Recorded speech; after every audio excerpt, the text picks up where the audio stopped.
안녕하세요. DJ 서영입니다. 오늘의 사연 시작해 보겠습니다. 안녕하세요. 겨울이 가까워 오니까 몸도 으슬거리고 서러운 일을 당했던 것도 생각이 나서 한번 적어보려 합니다. 시댁에 잘하기를 너무나도 바라는 남편과 있었던 일인데요. 결혼 이후 가족이 되는 게 아니라 종살이를 하는 것처럼 느껴졌던 이유가 있어서 거기에 대해 이야기해 볼게요. 저는 결혼한 지 16년 정도 된 사람이에요. 40대 중반이고 광주에서 살고 있고요. 화장품 가게를 운영하고 있는데 사업이 꽤 커지고 있어서 택배 업무를 계속해야 하는 입장인데요. 아들이 둘 있기 때문에 뒷바라지를 잘해야 한다는 일념으로 살고 있었어요. 여보세요? 무슨 일이야? 내가 지금 바빠가지고. 누나 지금 바빠? 지금 잠깐 와봐야 할 것 같아. 나도 방금 연락을 받았는데 아빠 상태가 많이 안 좋으신가 보네. 아빠가? 왜? 어떻게 안 좋은데? 어느 날 집에서 전화가 와서 집에 좀 오라고 하더라고요. 들어보니까 부모님 건강 상태가 많이 안 좋아졌다는 말이었어요. 엄마는 당뇨로 인해서 몸이 많이 안 좋아져서 무리하면 안 되는 상황이었고 아버지는 차 사고가 나서 입원을 해야 했어요. 머리를 다치셔서 피가 많이 나고 꿰매었기 때문에 경과를 지켜봐야 했었죠. 엎친 데 덮친 격으로 일이 마구 몰아치기 시작하니까 저도 여유가 없어지더라고요. 일단 아버지가 원래 건강이 좋으신 편이 아닌데 타격을 크게 받으시다 보니까 각별한 관리가 필요할 것 같습니다. 그런가요? 크게 문제가 생긴 건 아니고 안정을 취하면 되는 거겠죠? 경과를 지켜봐야 알겠지만 70대에 저런 사고를 당하시면 합병증이 유발될 수 있습니다. 그래서 가족들이 좀 곁에 계셔주시면 좋을 것 같습니다. 네, 알겠습니다. 일단 그렇게 하겠습니다. 아이고, 이게 무슨 일이야. 어쩌다 저렇게 되신 거야? 횡단보도를 건너고 있는데 마주오던 운전자가 졸음운전을 했나 보더라고. 그래서 앞에 가던 자전거랑 너희 아빠를 살짝 쳤나 보더라고. 자전거가 있어서 망정이지 아니었으면 더 크게 사고가 났을 것 같아. 아, 진짜 어쩐데? 엄마도 몸이 안 좋잖아요. 그렇긴 한데 이번에도 검진 받으러 서울로 가야 해서. 너한테 미안한데 네가 좀 와서 아버지 돌봐드릴 수 있겠니? 동생은 아직 아이들이 어리고 저희 애들은 그래도 중학생 정도 되니까 혼자서 준비하고 학교는 갈 수 있잖아요. 그래서 저에게 좀 친정 상황을 도와달라고 하더라고요. 가게 운영이 이것까지 다 케어해야 하는 게 불가능할 것 같은데 엄마가 하도 사정을 하니까 어쩔 수 없이 남편에게 동의를 구해야 했죠. 저 할 말이 있는데. 무슨 할 말인데 그래? 아, 오늘 사실 아버지가 교통사고가 나셨거든. 뭐? 장인어른이? 왜? 많이 다치셨나? 살짝 타박상 정도인데 머리에 피가 좀 나셔가지고 회복에 시간이 좀 걸릴 건가 봐. 아이고 큰일이네. 근데 엄마는 당뇨랑 다른 병들 때문에 서울로 오가셔야 해. 그래서 내가 친정을 좀 자주 가봐야 할 것 같네. 며칠 동안 가게도 직원들한테 맡기고 아버지 돌봐드리려고. 남편에게 이 상황 전반을 말하니까 심드렁한 느낌이었어요. 근데 그거 되게 힘들어. 그리고 당신 혼자 가서 한다고 해도 부족한 점이 있을 거고. 그냥 돈 주고 사람을 쓰지 그래? 그걸 어떻게 다 하려고? 그리고 우리 집은 그럼 누가 돌보나? 그러려나? 그래도 엄마는 다른 사람 손 쓰는 것보다는 내가 도와주는 게 낫지 않냐고 하시길래. 그거 직접 안 해보셔서 그런 거지 않을까? 여간 쉬운 일이 아닌데. 이런 식으로 말을 해서 몇 달간만 좀 그렇게 하자고 이야기를 했죠. 남편은 자기 일을 똑부러지게 처리하지만 남일에는 정말 관심이 없는 사람이고 인간관계도 좁은 편이었는데요. 이런 일에서도 아량을 베풀거나 불쌍하게 생각하는 스타일이 아닌지라 그냥 남일처럼 이야기를 하는 것 같았어요. 여보, 근데 듣다 보니 좀 서운하네. 당신은 우리 집 일이 별거 아닌가? 아버지가 다치셨는데. 아니, 나는 현실적인 문제를 이야기하는 거야. 당신이 혼자 집에 있는 사람도 아니고 돈이 없는 것도 아닌데 굳이 거기서 시간을 쓸 필요가 있냐는 거지. 그래도 말이라도 좀 걱정해주면 어디가 덧나? 내가 집에 없을 일을 생각하니까 그런 거 아니냐고. 아이고, 피곤하게 왜 이러시나? 여튼 나는 일단 친정일 도울 테니까 애들 좀 챙겨줘. 부탁할게.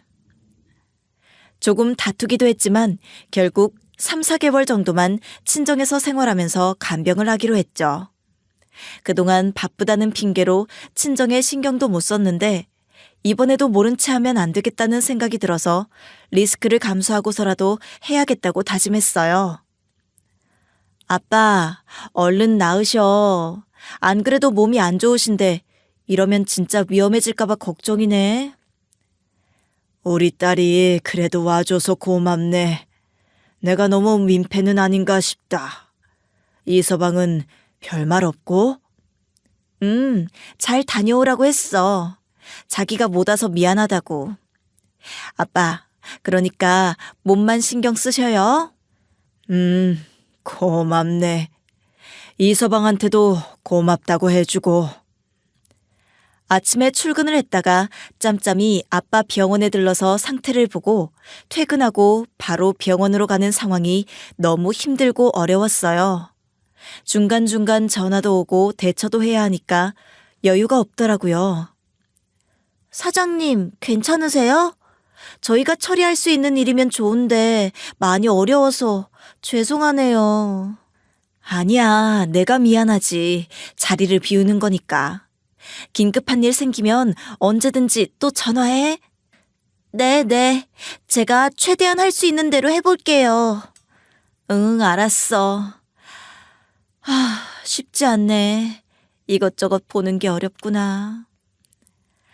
남편은 그 즈음에 회사에서 감사가 시작되어 야근을 많이 해야 하는 시점이었고 서로 통화도 잘 못하는 입장이었죠. 병문안도 오지도 않았지만 저희 부모님은 물어보시기만 할 뿐 내색을 하지는 않으셨는데요. 이 서방은 많이 바쁜가? 네, 감사 중이라 그런가 봐요. 아시잖아요. 그이 이런 거에 예민한 거. 맨날 저한테 전화 와서 아빠 상태 물어보고 그래요. 그래, 남자가 바쁘면 그럴 수도 있지. 회사 사정도 안 좋아가지고 조금만 이해해줘요. 오고 싶은데 못 오는 거라. 당연하지. 그것보다는 내가 많이 미안해서 그렇지. 네가 회사 일도 못하고 여기로 오는 게. 에이, 됐어요. 얼른 회복하셔야죠. 아빠는 연신 괜찮다며 별 문제가 아니라는 식으로 이야기를 해주셨죠. 아무래도 제 도움을 받고 있는 것이 굉장히 미안해 보이셨어요. 아무래도 저 혼자 모든 일을 다 하기가 힘드니까 도움이 정말 필요하더라고요. 어릴 적부터 저랑 친하게 지내던 옆집 언니가 있었는데 제가 너무 바쁠 때는 불러서 잠깐씩 봐달라고 말을 해뒀어요. 언니가 부모님이 일찍 돌아가시고 거의 우리 부모님이 대신 그 자리를 채워주셨다 보니까 감사하는 마음을 가지고 있었는데요. 제가 요청을 할 때마다 와줬기 때문에 남편보다도 훨씬 마음의 의지가 되는 사람이었어요. 언니, 정말 미안해.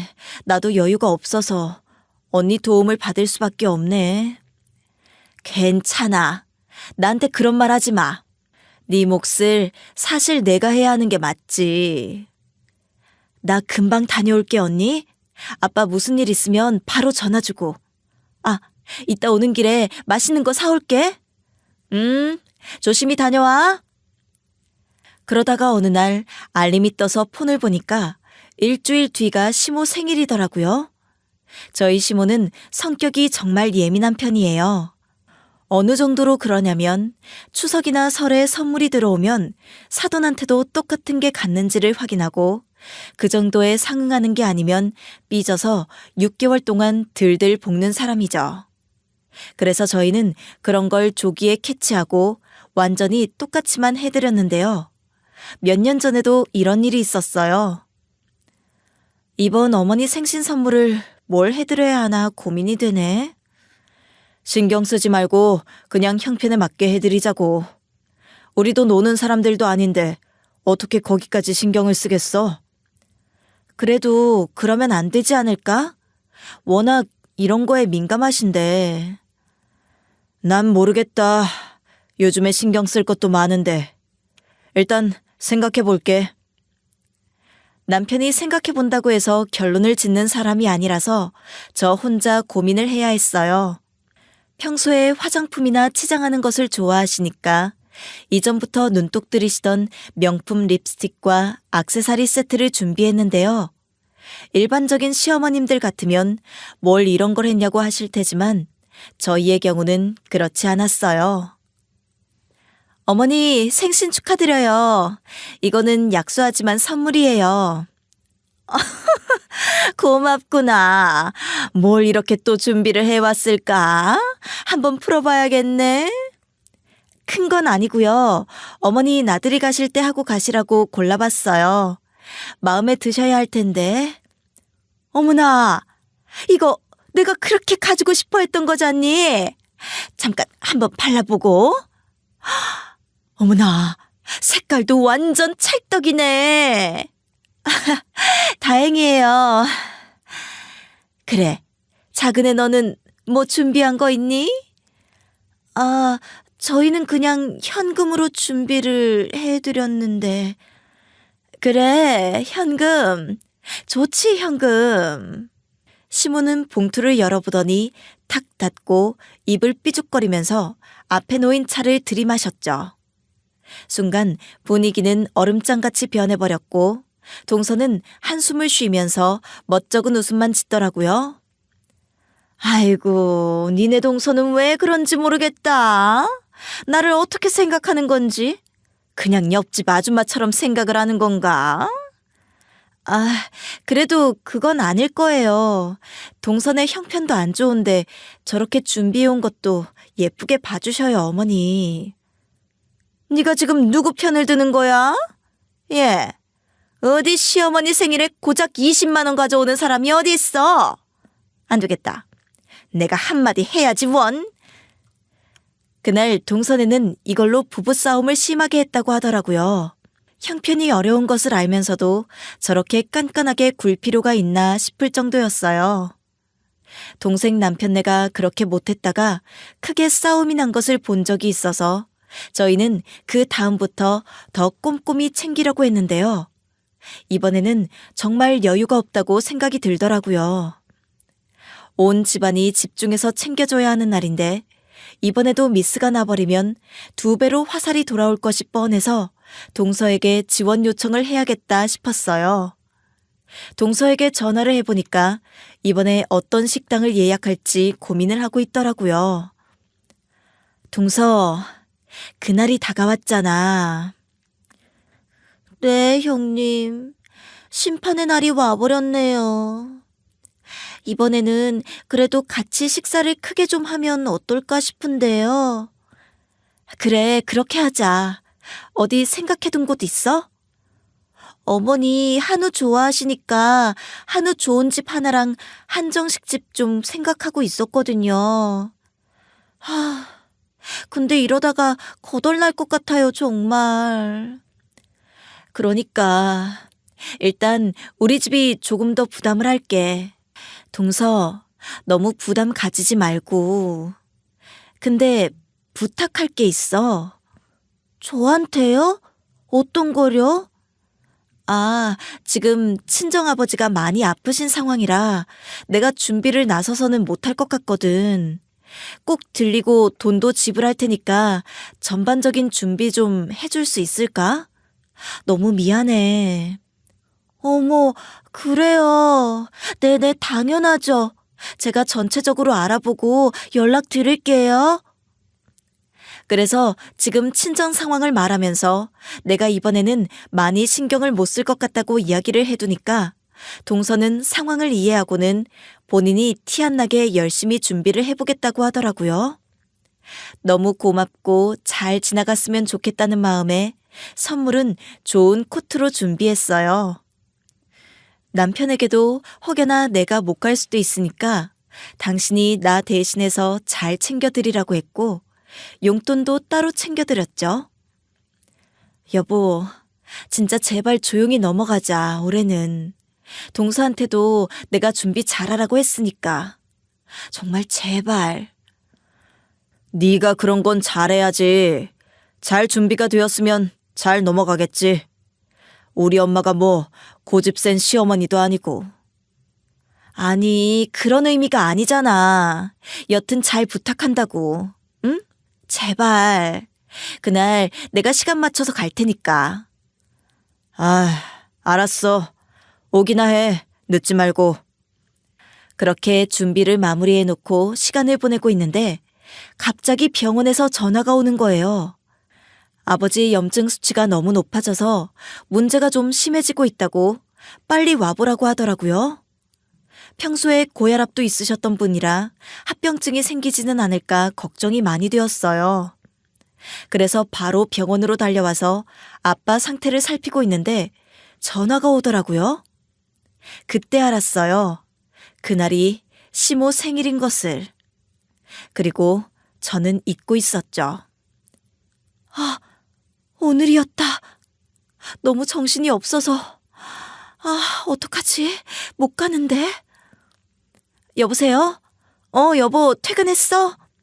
어디야? 나 식당 다 왔는데? 여보, 정말 미안한데 아버지가 지금 갑자기 문제가 생겨서 병원에 있어야 할 것 같아. 무슨 일이 생겼는데? 너는 오늘 엄마 생일인데 얼굴도 안 비칠 거야? 그래도 오긴 와야지. 아빠가 염증 수치가 너무 높아져서 위험한 상태가 되어가지고 나도 온 지 30분밖에 안 돼서 상황을 잘 몰라. 검사 중인데 오래 걸릴 것 같네. 미리 준비를 하긴 했지만 오늘 당일인지를 몰랐던 저는 너무 곤란했어요. 아버지가 지금 당장 보호자가 없는데 어떻게 해야 하나, 누구를 불러야 하나 싶었는데요. 옆집 언니도 오늘은 일정이 있어서 안 된다고 했다 보니까 제가 남아있을 수밖에 없었어요. 정말 미안한데 이따가라도 갈게. 상황이 진정되면. 당신이 어머니께 상황 설명 잘해줄 수 있을까? 저는 진짜 간곡하게 부탁을 했어요. 오늘이 얼마나 중요한 날인지 알았기 때문에 더 그랬던 것 같아요. 하지만 남편은 제가 미리 부탁해놨던 것은 다 사라진 것처럼 마치 아무 준비도 안 한 사람처럼 보는 것 같았어요. 너는 어떻게 우리 엄마 생일에 자리에 없을 수가 있냐? 진짜 너무하지 않냐? 우리 집안일은 그럼 누가 챙기라는 말이야? 여보, 내가 일부러 이런 상황을 만든 것도 아니고 그래서 미리 다 준비를 끝내놨던 건데 노력했던 거는 아무것도 아닌 게 되고 지금 이것 때문에 그러는 거야? 당신이 나를 보호해줘야지. 어쩔 수 없잖아. 사람이 없는데. 아니, 동생 있잖아. 왜 맨날 당신이 거기에 있냐고. 우리는 뭐 가족 아닌가? 왜 말이 또 그렇게 가? 거긴 애들이 어려서 내가 있어야 한다고 몇 번을 말해. 제가 아무리 상황을 설명해도 들어줄 생각을 하지 않고 한숨을 푹푹 쉬더라고요. 더 이상 대꾸할 힘도 없어서 그냥 미안하다고 끊었지만 그래도 선물도 사뒀다 보니까 그렇게까지 마음이 상할 일은 아니라고 생각했어요. 그날 아버지 상황을 보니까 최근에 몸이 많이 약해져서 병균에 감염이 되었는지 염증 수치가 너무 높아져 있던 거더라고요. 고혈압에 다른 합병증도 있었는데 이런 것까지 있으면 쇼크가 올 수도 있다면서 옆에서 잘 지켜보라고 하더라고요. 위험한 고비는 아니라고 생각이 들지만 조금씩 이런 일이 빈번해지면 더 안 좋아질 수 있으니까 안정을 잘 취하실 수 있도록 옆에서 보살펴 드리세요. 네, 알겠습니다. 감사합니다. 미안하다. 내가 갑자기 이렇게 될 줄 누가 알았겠니? 아빠가 뭐가 미안해. 내가 당연히 달려와야지. 아빠 아플 때 내가 있어주기로 했잖아. 왜 이러셔?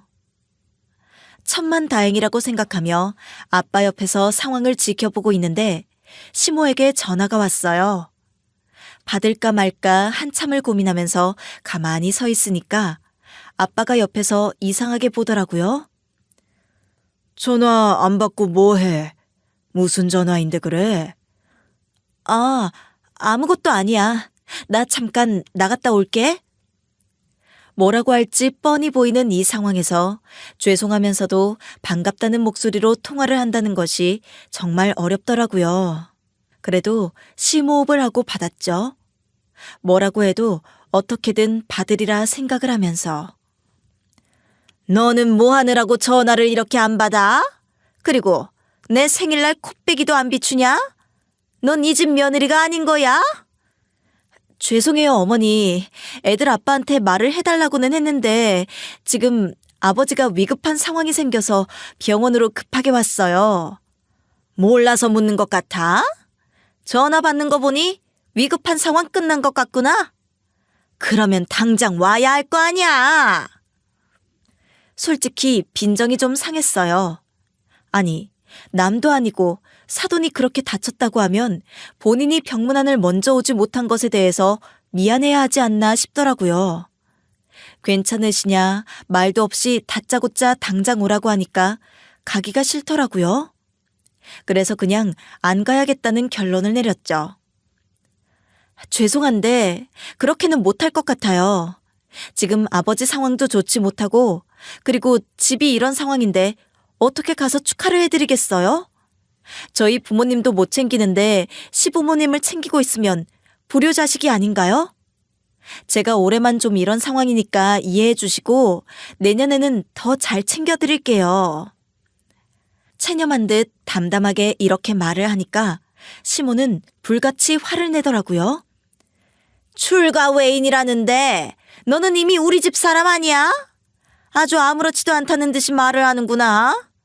거기 상황 정리되었으니까 코빼기라도 비추라는 건데 그게 어려운 거야? 너 집은 어떻게 내팽개치고 다니는 거니? 준우랑 준수는 학교는 잘 다닌다니? 애비는 피골이 상접해 보이는구나. 네가 없는 게 얼마나 큰일인지 알고 있는 거지? 이러면서 와다다다 쏘아붙였어요. 평소에는 관심도 없고 물어보지도 않는 주제들에 대해서 이 순간만큼 궁금해진 건가 싶어서 화도 났지만 저는 더 이상 대꾸할 힘도 없고 어차피 나를 이해할 마음이 없는 것 같아서 지금은 통화를 못할 것 같다 하고 끊어버렸죠. 참 어이가 없네. 이럴 때만 가족인가? 우리 가족 아플 때는 코빼기 보였나? 다 죽었나 코빼기? 답답한 마음에 냉수를 벌컥벌컥 들이마시고 있으니까 바로 남편한테서 전화가 오더라고요. 왜? 방금 어머니한테 전화 왔어. 내가 말 잘해달라고 했잖아. 그게 그렇게 어려웠어? 아니, 너 지금 말을 왜 그렇게 하냐? 오지 못했으면 말이라도 좋게 해주면 어디 덧나? 당신 옆에서 어머니가 뭐라고 했는지 들었을 거 아니야. 내가 뭐 항상 안 챙겼던 것도 아니고 올해가 이러니까 좀 봐주라는 건데 너네 집은 나를 집안이라는 사람으로밖에 안 보는 거 아닌가? 오는 말이 고와야 가는 말이 곱지. 이거는 뭐 그냥 까라면 까라는 건가? 너 점점 이상해진다? 왜 이러는 거야 도대체? 아니, 내가 지금 정상인 게 당연한 상황이냐고. 진짜 해도 해도 너무하지 않냐? 그 정도까지는 아니지. 엄마가 이 정도 말은 할 수 있는 거 아니야? 당신이 지금 선을 넘고 있는 거야. 저는 말이 안 통할 것 같아서 진짜 마음속에 있는 말이나 해버리자 하고 이를 악물고 이야기를 했어요. 당신은 병문안이나 오고 말을 해. 당신네 식구들 우리 집에 잘한 게 뭐가 있어? 내가 진짜 치사해서 이런 말은 안 하려고 한 건데 너무하잖아 정말. 내가 니네 집 직원이니? 나를 먼저 걱정해주는 게 아니고. 됐다. 끊어라 그냥. 그리고 휴대폰 전원도 꺼버렸어요. 꼴도 보기 싫은 사람들, 오히려 연락을 안 받는 게 속이 좋겠더라고요. 그래서 화장실에서 눈물을 훔치고 아무렇지도 않은 척 다시 병실로 들어갔죠. 그러니 이틀 정도 있다가 남편이랑 시모가 병원에 찾아왔더라고요. 제가 너무 연락을 안 받으니까 손에 바리바리 선물을 싸들고 온 것 같았어요. 아이고, 오시기 어려우셨을 텐데 여기까지 와주셔서 감사해요. 저희가 지금 상황이 많이 안 좋아서 죄송하네요. 아닙니다. 상태가 괜찮으신지 보러 왔습니다. 며느리가 여기에만 있으니까요. 사돈 어른께서 많이 심각하신 것이죠? 오가는 대화의 온도와 표정을 보니까 기분이 썩 좋아 보이지는 않았어요. 정말 위로하러 왔다면 그런 태도는 아니었을 텐데 너무나 뜨겁게 말을 했어요. 저희가 부득이 좀 와달라고 말을 했습니다. 딸애는 집으로 가고 싶어 했는데 저희가 잡고 안 놔주고 있는 거라 아무래도 집에 소홀할 수밖에 없을 겁니다. 송구합니다. 아닙니다. 뭐 그런 소리 듣자고 하는 건 아니고요. 그리고는 저보고 잠깐 나와보라고 하더라고요. 부모님은 걱정하셨지만 저는 안심을 시키면서 그때 마침 와준 옆집 언니에게 잠깐 봐달라고 하고 나왔죠. 아니, 니네 시모가 왜 여기 있냐고. 씩씩거리면서 서 있는 것 같은데 무슨 일 있는 거 아니야? 모르겠네. 뭐 화가 나는 게 있으니까 씩씩거리겠지. 내가 알 바는 아니고 계속 짜증나게 하면 진짜 싸우려고. 저는 이번에는 부딪히든 말든 한번 해보자는 마음이었어요. 로비로 나가니까 남편이랑 시모가 서 있더라고요. 시모는 제가 사준 코트를 입고 와서는 팔짱을 딱 끼고서 저를 노려보고 있었어요. 왜요? 저 지금 아빠 돌봐드려야 해서 대화할 시간이 많이 없는데 하실 말씀 있으면 하고 가시죠 빨리. 너는 오랜만에 본 나한테 그렇게밖에 말을 못하니? 참. 그냥 간병인을 써라. 돈도 없는 것도 아닌데 왜 네가 직접 여기 와서 이러고 있니?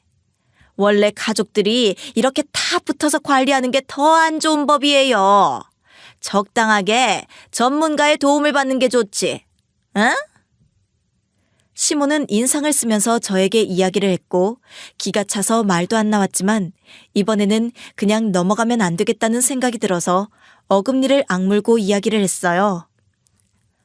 어머니, 저희 부모님 아프신 거 보고 첫 번째로 하는 말씀이 그거세요? 어머니 아프실 때에도 제가 다른 사람들 손에 맡겨두면 좋으시겠어요?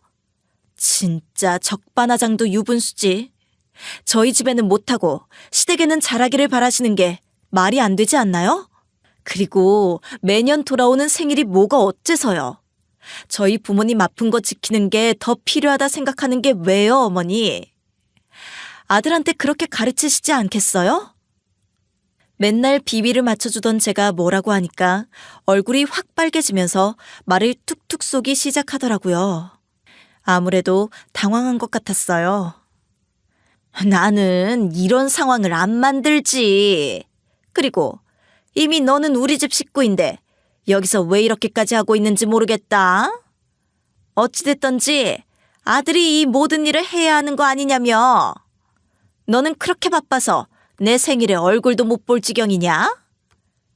어이가 없어서 피식거리면서 웃으니까 비웃냐고 하면서 네가 솔직히 가정에 지금 잘하고 있는 게 뭐냐고 물어보더라고요. 그러는 어머니는 지금 여기까지 와서 뭐 하시는 거예요? 이게 저희 가정에 도움이 되는 방향인가요? 며느리 마음 하나도 못 사고 다 망가뜨리는 게 원하시는 방향이세요? 저는 병원 로비가 떠나가도록 고래고래 소리를 질렀고 그러니 시모는 벙쪄서 아무 말도 못했어요. 그 모습을 보고는 남편이 나서서 뭐라고 하더라고요. 너 지금 여기가 어디라고 그렇게 소리를 지르는 거야? 정신 안 차려? 이제 예의도 없어진 거야? 조용히 안 해? 저는 남편을 째려보면서 성큼 앞으로 다가갔어요. 이런 광경을 보니까 주먹이 불끈 쥐어지더라고요. 너는 이런 말 하려고 병원을 온 거니? 너한테는 아들의 자아 말고는 없니? 염치가 없어도 너무 없다. 너네 부모님만 소중해? 우리 엄마 아플 때는 신경도 안 쓰더니, 그리고 너는 이럴 때만 너희 어머니니? 맨날 뭐 챙기라고 할 때는 나한테 말을 하더니 이제는 너네 어머니인가 보네? 남편은 어디서 말대답이냐고 했지만 제가 워낙 기세가 등등하고 노려보니까 다가오지는 못하는 것 같았어요. 시모는 웃으면서 제 어깨를 토닥이더라고요. 네가 우리 집 사람인데 어떡하니? 조만간 정리해서 돌아오고 오늘 일은 아무것도 아닌 것처럼 눈 감아주마. 아직 어린아이 같구나. 그래, 네가 안 오고 싶어서 안 온 것도 아닐 텐데 내가 과민 반응한 것일 수도 있지. 얼른 돌아오고 그때 못 받은 생일상 받고 싶구나. 이번 주말은 우리 집으로 와서 준비하렴. 저는 제 상황을 다 들은 입장에서 이렇게 요구한다는 것이 저를 무시하는 행동이 아니라고 할 수 없었어요. 개념도 상식도 없는 이 집안에서 내가 이렇게 오랫동안 살아왔다는 것 자체가 너무 스트레스였고 아무리 대화를 해도 바뀔 것 같지 않는 이 구도에 답답한 마음이 컸어요. 어머니, 지금 제 돈으로 산 코트 입고 있는 거 아세요? 이미 저는 해드릴 대로 다 해드렸다고 봐요. 저 생일상 못 차려요. 그리고 제 사정 다 들으셨으면서 막무가내로 그러시면 안 되죠. 경우도 없고 상식도 없고 말이 안 되지 않을까요? 자기 부모가 아픈데 남의 부모 챙기게 생겼습니까? 지금 심지어 마음으로 부모가 아니라고 강하게 외치고 있는데요? 절대 지고 싶지 않았고 이후로도 연을 끊고 싶더라고요. 이 사람들은 정말 상종을 안 해야 할 것 같았어요. 저 지금 여유도 없고요. 솔직히 말하면 여기 정리될 때까지는 집중을 좀 해야 할 것 같아요. 어머니가 저희 집이 그렇게 걱정되시면 와서 좀 돌봐주세요. 본인만 챙겨달라고 하지 마시고요. 아들이잖아요. 그렇게 금이야 오기야 예뻐하시는 아들. 그러니 시모는 표정이 굳어지더니 인내심에 다다른 듯 이런 말을 하더라고요. 그래, 네 뜻이 그렇다면 그렇게 해라. 다만 나는 너 이제 며느리로 안 본다. 당장 내 아들 집에서 나가거라. 그때 남편이 손가락으로 병원 의자를 가리켰어요. 아까는 미처 못 봤는데 캐리어를 이미 싸왔더라고요. 사실 네가 그렇게 나올 줄 알았어. 우리 집안을 챙기고 싶지 않으면 그냥 나가서 살아. 부모님도 좀 챙겨드리고 애들은 내가 챙길 테니까. 그러면서 반성 좀 해. 1년 뒤에 어떻게 챙기는지 보고 합칠지 말지는 다시 결정할 테니까 그렇게. 아이들이랑 나를 두고 나가 얼마나 이기적인지 한번 생각하고 곱씹어보고 와. 이게 며느리 태도 맞니? 네가 뭔데 내 짐을 싸서 오니? 그 집 내 집이야. 내 지분이 더 많아. 명의는 내 거잖아. 법적으로 내 건데 어떡하니? 유치하다 유치해. 더러운 인간. 그때 시모가 싸우지 말라고 하면서 일단 본인 뜻은 그렇게 전했다고 하더라고요. 더 이상 말을 섞지 말라는 식으로 제스처를 취하고는 남편과 함께 떠났어요. 1년 준다. 1년도 너무 길다 싶으면 내일 와서 생일상을 차리든지 고집 부리고 싶으면 1년 뒤에 들어오든지 해. 유유히 병원 로비를 나가는 모습을 보니까 열이 뻗쳐서 참을 수가 없었지만 감정적으로 행동한다고 해결이 될 수 없는 일이니까요. 천천히 계획을 좀 짜야겠다는 생각이 들었죠. 동서랑 통화를 해보니까 생일 파티 때도 식구들이 보낸 선물을 나열해놓고 하나하나 풀어보면서 이건 어떻고 저건 어떻고 했다는 거예요. 그러면서 마음에 쏙 드는 선물들만 사진 찍어두고 나머지는 찬밥이고 이랬대요. 제가 준 코트도 처음에는 심드렁하다가 병원에 입고 간 것 같다고 했어요. 그러면서 동서를 따로 불러다가 제 욕을 엄청 했다더라고요. 참나, 니네 형님은 어떻게 사람이 그럴 수가 있다니? 너 같아도 그러겠니? 이건 좀 경우가 아니지 않나 싶네.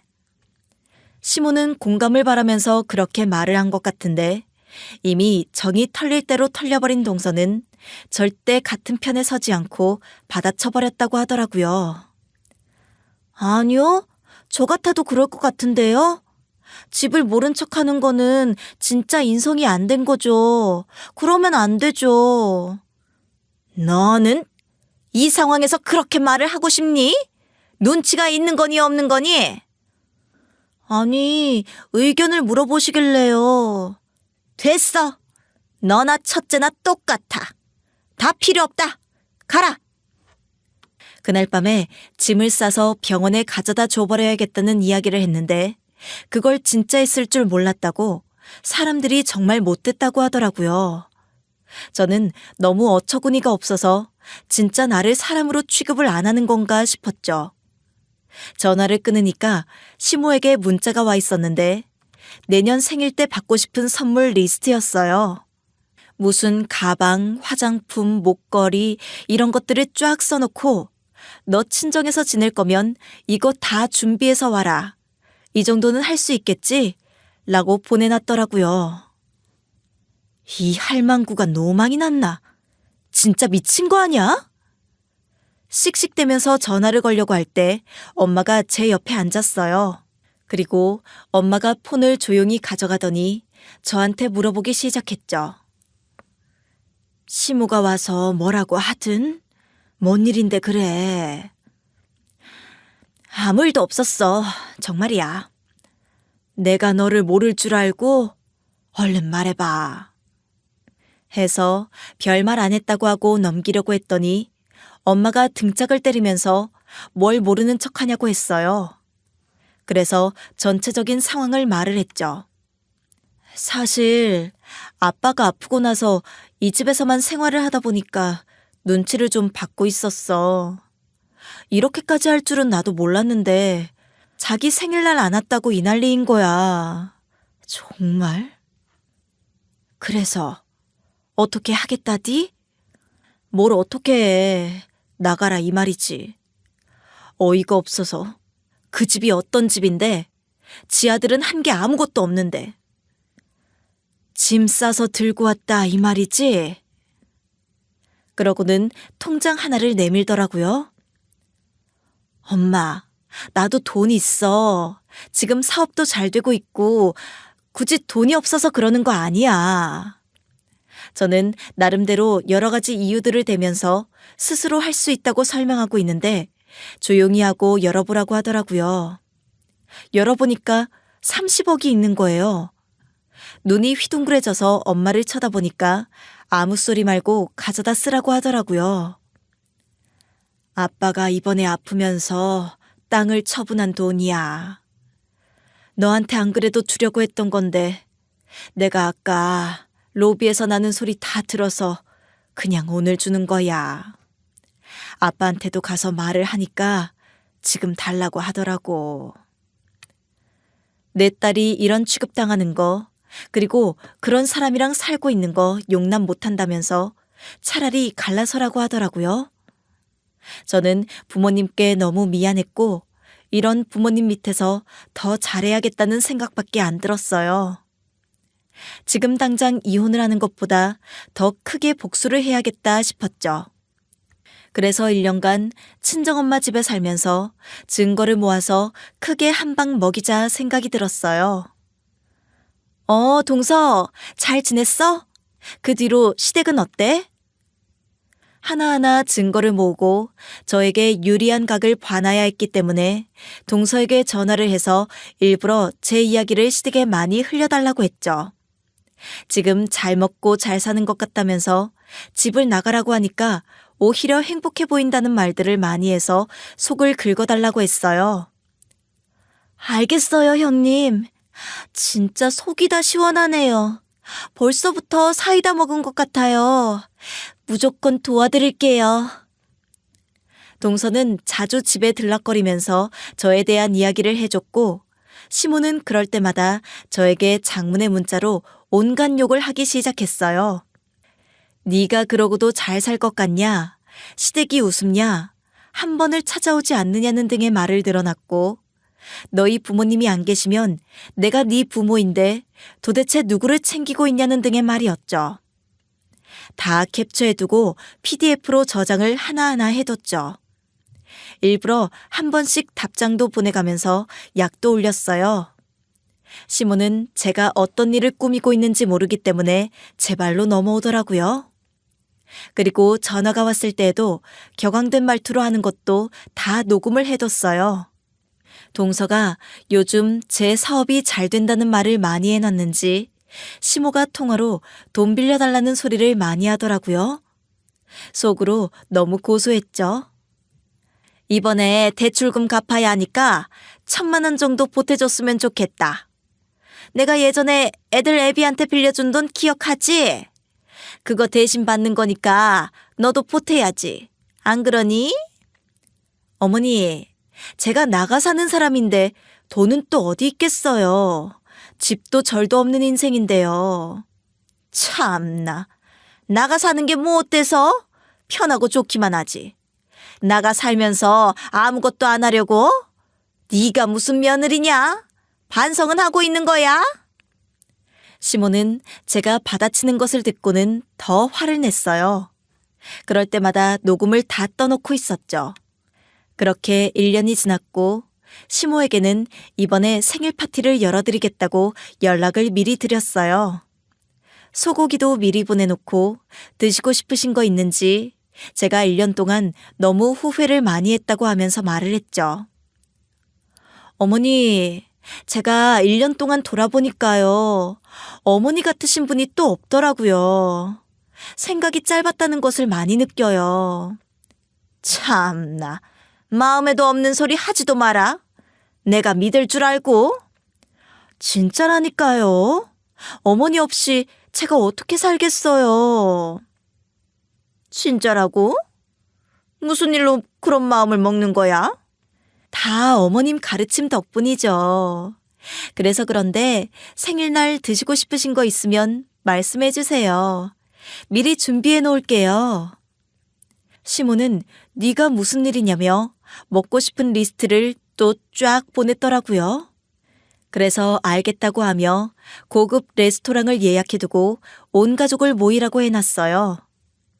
가족 단톡에 주소도 미리 올려두고 아주 살갑게 초대 인사를 보냈죠. 형님, 정말 어떻게 하시려고 이러세요? 마음을 아예 바꿔 먹으신 거예요?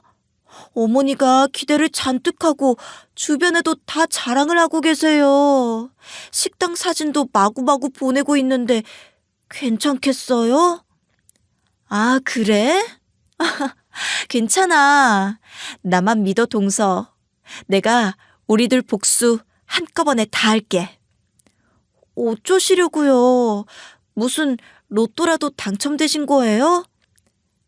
로또? 그보다 더한 걸 얻었거든. 저는 미리 이혼 서류를 준비했고 재산 분할도 제가 유리한 쪽으로 되도록 변호사와 상의를 다 해놨죠. 그리고 아버지가 주신 30억을 가지고 아파트도 신축으로 마련해두고 외제차를 한 대 뽑아서 약속 장소로 갔어요. 명절과 가까운 날짜가 시모 생일이었기 때문에 식당에 유난히 사람이 바글바글했어요. 발레 파킹을 맡길 수 있는 곳으로 가게 하고 시댁 식구들보다 20분 늦게 도착하도록 알렸죠. 시댁 식구들은 밖에서 기다리면서 제게 계속 전화를 하더라고요. 아우, 얘는 진짜 사람 오라고 해놓고 왜 이렇게 안 오는 거야? 조금만 기다려보자고요. 곧 나타날 거니까. 뭘 얼마나 좋은 걸 주려고. 저는 태연하게 외제차에서 내려서 인사를 했어요. 정장을 쫙 빼입고 갔더니 시모가 놀라서 눈이 휘둥그레지더라고요. 어머니, 오랜만이에요. 잘 지내셨어요? 네가 어떻게 이런 차를 타고... 시모는 그 자리에서 그대로 멈춰선 채 말을 잇지 못했고 남편은 무슨 돈으로 이런 차를 샀냐고 했어요. 제가 원체 짠순이이기도 하고 평소에 보였던 모습과 많이 다르니까 당황을 했겠죠. 저는 아무렇지도 않게 대처했죠. 왜? 나는 이러면 안 돼? 1년 동안 돈 좀 빡세게 벌어봤다. 왜? 웃으면서 이야기를 하고 준비했던 서류를 꺼냈어요. 시모는 가만히 서서 있더니 정신을 차렸는지 들어가지 않고 뭐 하는 거냐고 했고 남편에게 서류를 넘겨줬죠. 어머니, 어떡해요? 사실 제가 오늘 식사 대접은 못 하겠네요. 친정으로 바로 가봐야 할 것 같아서요. 더 이상 남편이랑은 안 살려고요. 이혼하자는 거야? 무슨 이혼이야? 왜요? 제가 순순히 뭐 기어들어올 줄 아셨어요? 저는 어머니 생일상 차리는 사람은 아닌지라 같이 살 수는 없을 것 같아서요. 순간 주변에 있던 가족들도 다 얼어버렸고 저만 여유롭게 웃고 있었어요. 그러니까 어머니가 다가와서는 네가 지금 우리 엿먹이는 거냐면서 손을 들어서 뺨을 치려고 하더라고요. 저는 그 손을 맞고는 남편 따귀를 쳐버렸어요. 그리고 크게 소리를 지르면서 따졌죠. 너는 우리 부모님 아플 때는 찾아와 보지도 않더니 돈이 생기니까 입이 떡 벌어져 있니? 웃기지도 않는다 정말. 거지근성이 집안에서 아들들 낳고 살았던 내가 대단해. 그렇게 엄마가 좋으면 엄마랑 평생 살아라. 이렇게 말을 하면서 남편을 시모 쪽으로 밀쳐버렸어요. 시모는 부딪히고 넘어져서 뒷목을 잡고 있었고요. 길을 가던 사람들도 다 우리를 쳐다보고 구경을 하기 시작했죠. 저는 계속 큰 소리로 웃었고 시모는 구경 났냐면서 주저앉아서 사람들에게 뭐라고 하기 시작했어요. 어이, 너랑 더 이상 살 생각 없으니까 위자료나 준비해놔라. 니네 엄마 생일상이나 차리면서 평생 살아. 그리고 어머니, 며느리 있을 때 잘하셔요. 이런 꼴도 당하지 마시고. 못 배워서 투박한 며느리는 이만 갑니다. 곧 소장 날아갈 거니까 소송 준비 잘하시고요. 이렇게 말하고는 차를 다시 타고 나와버렸어요. 차를 탈 때 시모가 몸을 일으켜서 내 쪽으로 왔지만 미리 고용해둔 기사가 시모 앞길을 막아서 저한테 올 수는 없었죠. 네가 이러고도 잘 살 것 같아? 내가 지구 끝까지 쫓아가서라도 너 무너뜨릴 거야. 그러시든지요. 법원에서 봬요. 저는 그 길로 변호사와 함께 소송 진행을 바로 진행했고 1년간 모아둔 증거면 충분히 걸고 넘어질 수 있고 재산 분할은 물론이고 위자료까지 받을 수 있다고 하더라고요. 생각보다 제 쪽으로 너무 유리한 증거가 너무 많았고 판결도 어렵지 않게 나올 것 같았어요. 그러자 발등에 불똥이 떨어진 것 같은지 시모가 저에게로 다가와서 무릎을 꿇고 빌기 시작하더라고요. 예, 우리가 5천만 원이 어디 있겠니? 너한테 그 돈 주고 재산도 나눠주고 나면 뭘 먹고 살겠니? 애들 아빠도 먹고 살아야 하지 않겠어? 어머니, 왜 이러세요? 1년 동안 벌어서 모으시면 되잖아요.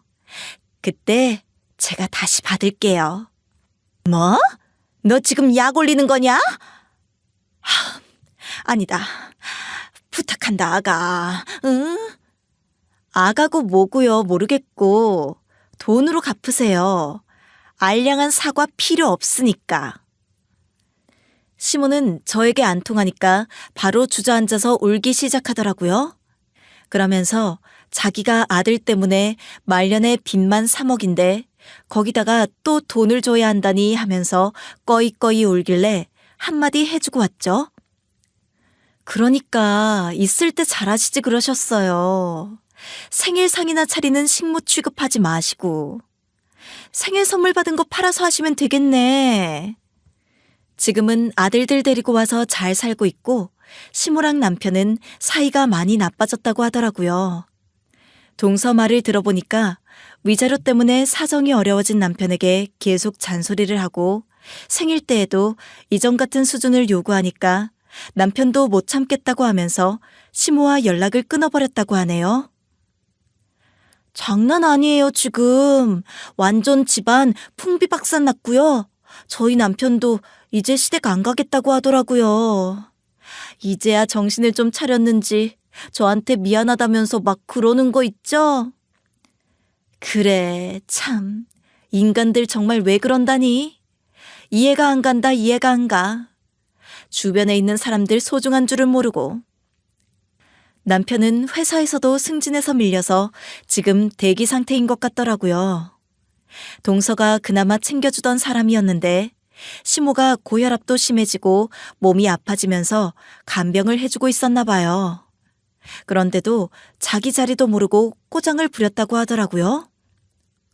아니, 간을 이렇게 못 맞추면 어떻게 죽을 먹니? 네가 진짜 주부가 맞니? 어머니, 그러면 그냥 안 드시는 게 어떠세요? 뭐라고? 너 지금 말 다 했니? 아니요, 할 말 많은데 이제 가려고요. 제가 지금까지 왜 이렇게 호구처럼 산지 모르겠더라고요. 어머니, 서류 또 받기 전에 그만하시고요. 저도 이제 앞으로 안 옵니다. 그동안 참고 있던 것을 시모에게 다 쏟아내버리고 이제는 아무도 찾아가지 않는다네요. 이래서 가족에게 잘해야 한다는 말이 나오나 봐요. 시모가 조금이라도 며느리들 고마운 줄 알았다면, 남편이 수고하는 저의 모습을 알고 있었다면 얼마나 좋았을까 싶은데요. 지금 저희 집은 아버지도 건강이 좋아지시고 퇴원도 하셨어요. 저는 다시 제자리로 돌아갈 수 있었고요. 굳이 남편이 없어도 아이들 잘 키우고 있고 즐겁습니다. 오히려 이번 계기를 통해서 사람의 마음을 상하게 하는 일이 얼마나 위험한 일인지 다시 생각해 본 것 같아요. 여러분도 이런 실수하지 말고 주변 잘 챙기시길 바랍니다.